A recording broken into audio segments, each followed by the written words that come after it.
Once again, I'm joined with my good friend Nyiam. We're about to take a deep dive, not just into remote viewing, but into his personal journey that led him to where he is today. And who knows where the path will lead us. Nyiam always has some deep, profound philosophical insights to share with us. And I'm looking forward to having another conversation with him. Nyiam, how are you, sir? I'm doing great. How are you? Really good. I'm glad to have you back on. We just finished up, I think, a really good discussion talking about a variety of different things, remote viewing. But tonight I'd like to get your background and just dive a little bit deeper. I know a lot of us are interested in the journey, how we get from the beginning stages of, hey, the world seems kind of different to getting to the level that you're at. I'm curious, how did this all start for you? What's the earliest, memory you have of kind of being curious and wanting to explore things? I guess the one of the first points that I can, at least say that I felt like something was changing for me, was in my late high school years, Mm-hmm. and really it was I was kind of just discovering the whole idea of, I guess, consciousness. I mean, we Yeah. don't really learn about that. They don't Mm-hmm. really teach you much about that in school. So, I was reading books like The Master Key System. I remember Mm-hmm. reading that one, and that kind of just blew my mind. Uh, the idea that you could visualize something or reaffirm something in your Right. mind, and it actually could cause a change in your life. So Yeah. I was really dabbling. Oh, another one was The Power of Your Subconscious Mind by Joseph Murray. That book. Mm-hmm. Reading things like that in a pursuit to make my life better. That's really what I Mm-hmm. was focused on at that time. Not really, trying to be psychic or do remote viewing or anything like that. It was more Right. of, what can I do to improve my life? And so, meditation, reading. I was reading a lot of different books at that time. Mm-hmm. But Master Key System was definitely one of those books that, I guess I could say, I had an epiphany. You know what I mean? Like, Yeah. yeah, it was one of those moments where it was like something really clicked or changed, where it was like I finally, I guess, changed my outlook Right. on life. I figured that I can actually make a change, or I can actually do something about this. Um, and that led to, I guess, that kind of opened the floodgates to other concepts that I wouldn't Right. have had interest in before, right? It Because gave they you it just, gave you a foundation, right? To be yeah, prepared to yeah, even understand what the other stuff was. Not to interrupt, but it reminds me of like even somebody like Tony Robbins and talks about like he wanted to change his life. So he just started reading books about successful people. And that gave him that platform to kind of stand on and then learn the next level of things, to go out there. It gives you more questions to ask, I think, when you start getting that foundation down, that call that you had. yeah. When you first start, you don't even know what questions are Right. possible to ask. That's what it's like. It's like Yeah. you don't have enough information to know where you're gonna go. It's So, like you go to the bookstore and say, all right, where's that magic book that's going to just pop out and to be the one that I need? And you usually find it. You usually find that oh, book every time you go. I've done that many times. I've gone to Yeah. the bookstore and Yep. just wait for certain books to call out to me, and I read Yeah. them, and yeah, they can change your life. I That's mean, how I spent reading my is, 20s. I remember. yeah, reading is one of the most powerful things. And reading, not just short little, kind of like today's Right. reading is like reading these short little clips and stuff like that, Right. but like No. really reading something that someone poured their heart and their life experience into, Yeah. and taking that in and processing that. Another book I read around that time was The Holographic Universe by Mm, Michael Talbot. yeah. And that was just I mean, that just flipped everything It upside changes you, down. right? I Yeah. think books change you.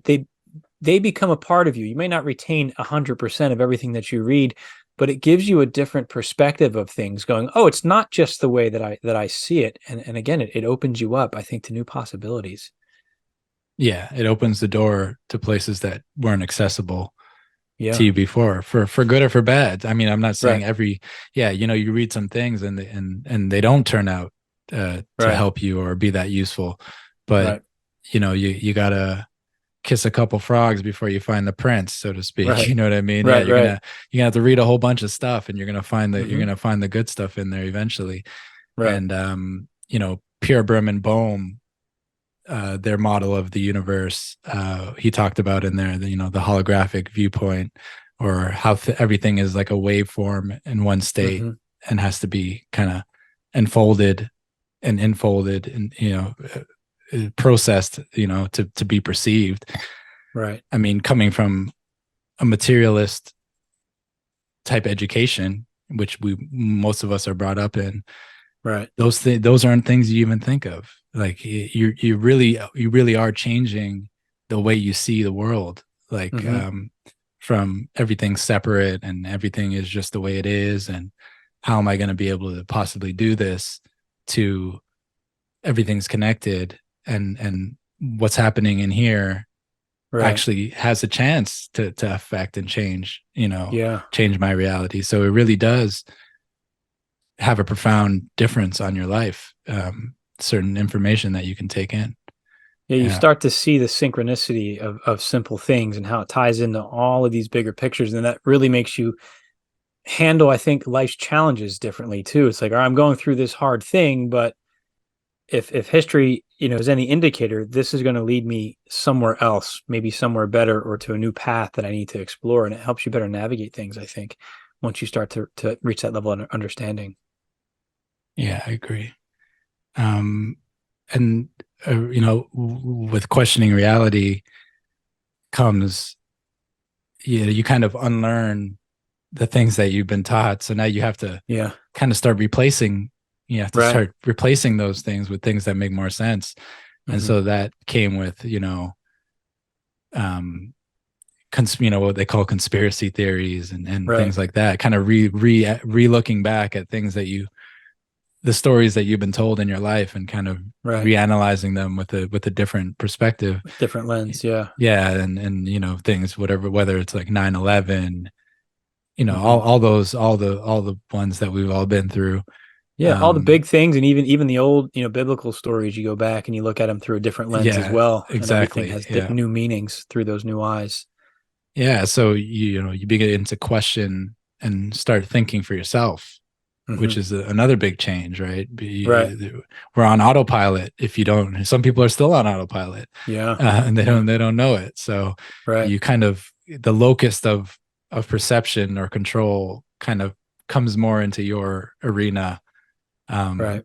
and so you have a little bit of separation from the information that you get. So it's not just it comes to you and then you just agree with it or you just go Right. along You with just it. It's accept more it. like you have a little bit of time there where you're saying, oh, well, does that make sense? Or you Right.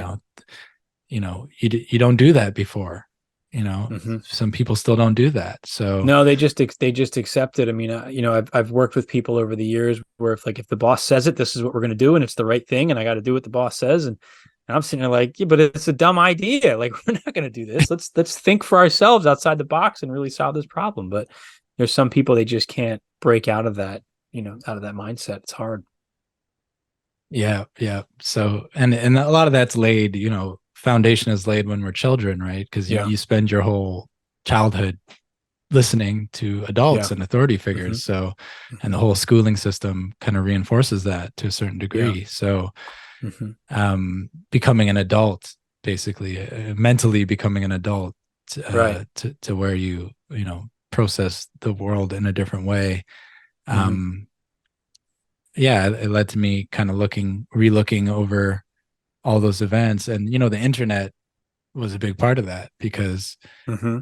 I mean, you're not going to read back then. You're not going to read about 9/11 in a No. book, right? Yeah, you're not going Right. to read about Right. these things. You're going to have to try and find. You're going to find that the internet was the only place where you're really going to find other people talking about this or writing about this or videos about And these kind of rapidly, things. right? Like because back in the bookstore days, everyone takes a while. I'm a slow reader, And then you don't always have the money. You don't have the time to get out to the bookstore all the time to get stuff. Once the internet hit and people, especially, and then throw YouTube into the mix. I mean, that's, Oh yeah. in some ways, that's when it went all downhill. But Oh yeah. also, you know, in the earlier, even 10, 15 years ago, there was really good blogs and videos that were out there that, even if they weren't solid information, like you said, it changed your perspective and it got you thinking about things in a different way. Like even flat Earth. Not that I'm a flat earther, but it caused me to stop for a minute and think about, all the things, all these anomalies that they talk about, which I think there's some valid anomalies there. I don't think it means the Earth is flat, but it changed my perspective and it opened me up to different possibilities. Yeah, 100%. I mean, to be able to reserve judgment and kind of play with an idea and consider it, that's a skill that people don't have. So, and that's a very powerful thing. I mean, if I wasn't able to do that, you could never get into remote viewing.